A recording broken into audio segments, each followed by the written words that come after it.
The Beats Studio 3s were first announced at Apple's 2017 iPhone keynote, where they also announced their iPhone 8 and their iPhone 10.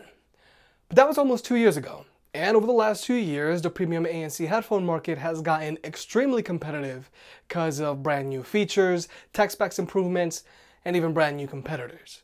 Now, to save you some time, if you're looking for a pair of premium ANC headphones, then I highly recommend the Sony 1000 XM3s. And if you're looking for a pair of mid-tier ANC headphones, then I highly recommend the Sony XB900Ns. They'll both be linked down below. Now, the purpose of this video is that I want to showcase how the Beats Studio 3s stack up to some of 2019's newer ANC headphones. Now, obviously, the Beats Studio 3s have a lot of branding behind them. But besides some key features, it is kind of hard to recommend them in today's highly competitive market. And personally, I do think that we'll see the Beats Studio 4 or a new pair of Apple branded headphones at Apple's next iPhone keynote, because they really just have a lot of catching up to do. And besides, if the iPhone 11 does pan out to be as boring as it seems, they're gonna need a little extra something to spice up their keynote. Now, obviously, the first thing you want to take into consideration whenever picking up a pair of headphones is their build quality, and more importantly, their fit. Now, for starters, the Beats Studio 3s are mostly made out of plastic, and that's perfectly fine because so are Sony's headphones. But the silicone underneath the headband feels very rough, and the leatherette on their ear pads feels very coarse. Whereas if we were to take the Bose NC700s into consideration, they easily have the best feeling leatherette here, and the silicone found underneath their headband is much finer, much smoother, more delicate if you will. But more importantly, the Beats Studio 3s are not the best fitting headphones here for a few important reasons. Now, first off, the ear cups on the Studio 3s don't have nearly as much range of motion as any of the other headphones here, and that's because of their integrated headband and ear cup design.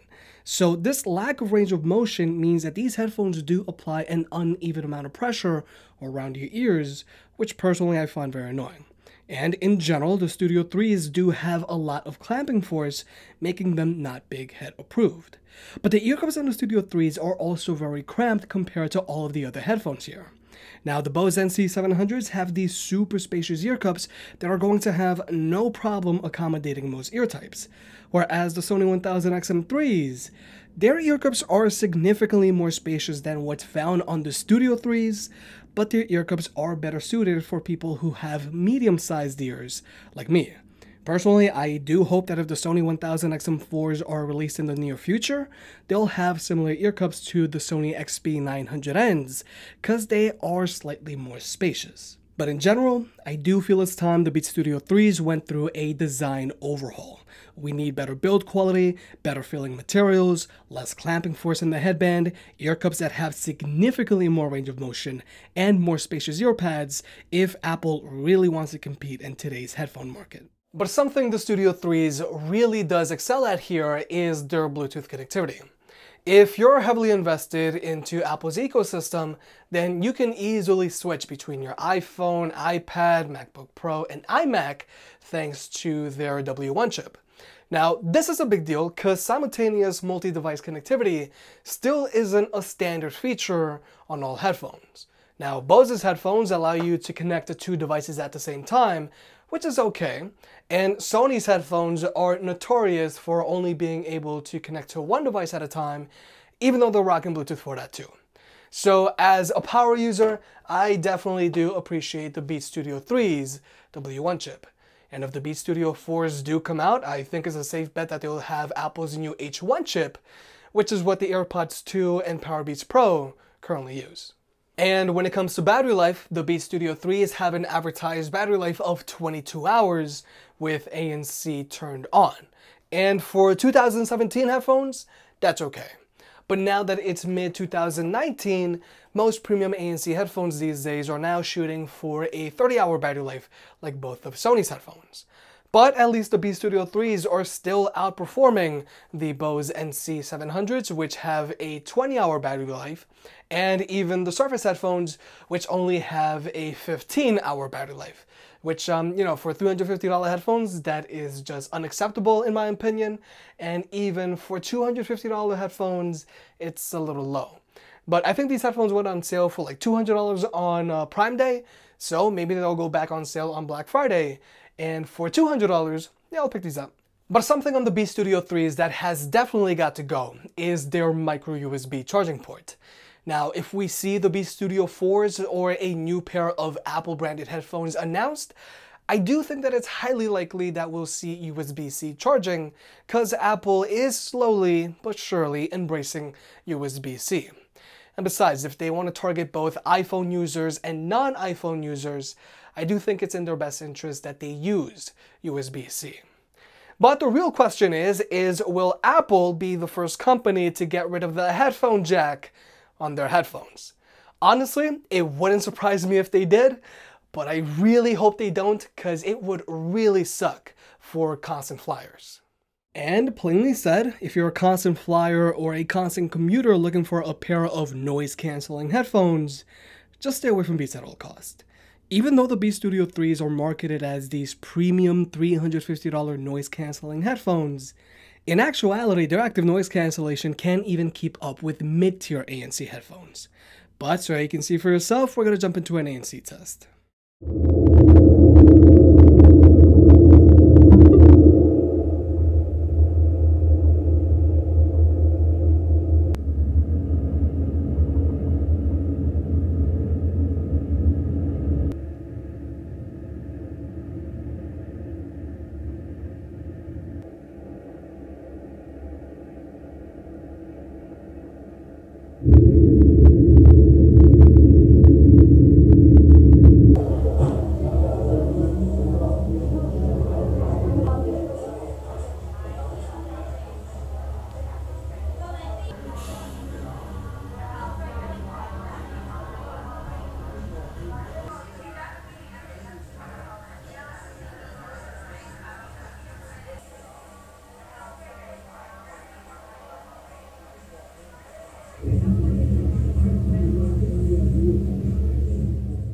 Like you may have just seen, the active noise cancellation on the Studio 3s was a little worse than the XB900Ns, which are Sony's $250 mid-tier ANC headphones. And then when we dive into premium ANC headphones like the Bose NC700s and Sony 1000XM3s, the difference in performance is staggering. If Apple has any hope in competing in this highly competitive ANC headphone market, they really need to prove their active noise cancelling tech. But active noise cancellation isn't the only thing Apple needs to focus on. They also need to introduce some crucial features that are standard on most other mid-tier and premium ANC headphones these days. For starters, Apple needs to introduce an ambient mode to their headphones so that you can still be aware of your surroundings when you're wearing your headphones. Now, this isn't one of those gimmicky features that you'll never end up using. An ambient mode is extremely useful for like when you're walking around the city with your headphones on, or you can do what I do and have ambient mode turned on so that when I'm watching Netflix at home, if someone calls my name, I can still hear them. But also, the Beats Studio 4s, or whatever Apple comes out with, should also have a conversation mode, where if you activate it, your headphones will automatically pause your music and pump in all of the ambient sound so that you can talk to someone without having to take your headphones off, like this.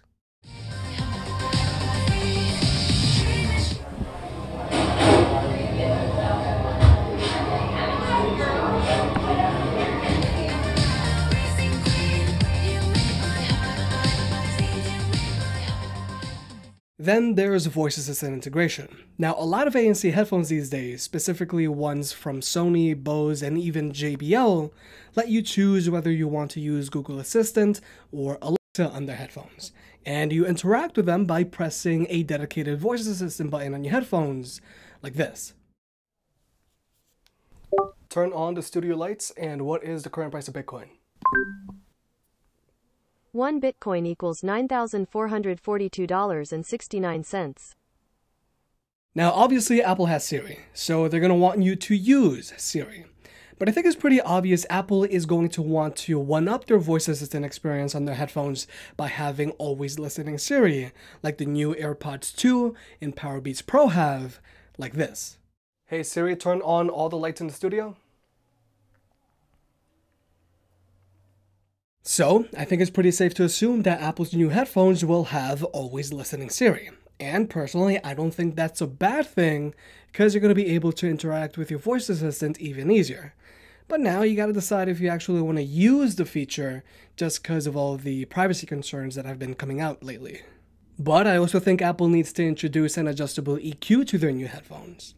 Now the Beats Studio 3s sound decent enough, but their instrument separation and soundstage isn't going to blow you away. And I do feel the treble is a little too high on these guys, which make the highs a little ear-piercing at higher volumes. But Beats have always been notorious for having a bass-heavy sound signature, and that's okay because some people prefer a bass-heavy sound signature. And when it comes to the bass on these headphones, it's front and center, and it doesn't bottom out, which is really what matters. But having this non-adjustable EQ approach to your headphones isn't always the best, because it's one of the things holding back Bose's headphones, which have a neutral sound signature. I think the Beats Studio 4s should have a fully customizable EQ like Sony's headphones, because this way you can have a different EQ for different listening situations, like I do. But I also want to quickly point out that if Apple does redesign their headphones, I would like them to move the control buttons from the left ear cup to the right ear cup. Personally, as a righty, it's always a little weird pressing buttons on the left ear cup. But who knows, maybe Apple will do away with the physical buttons and move over to a touchpad.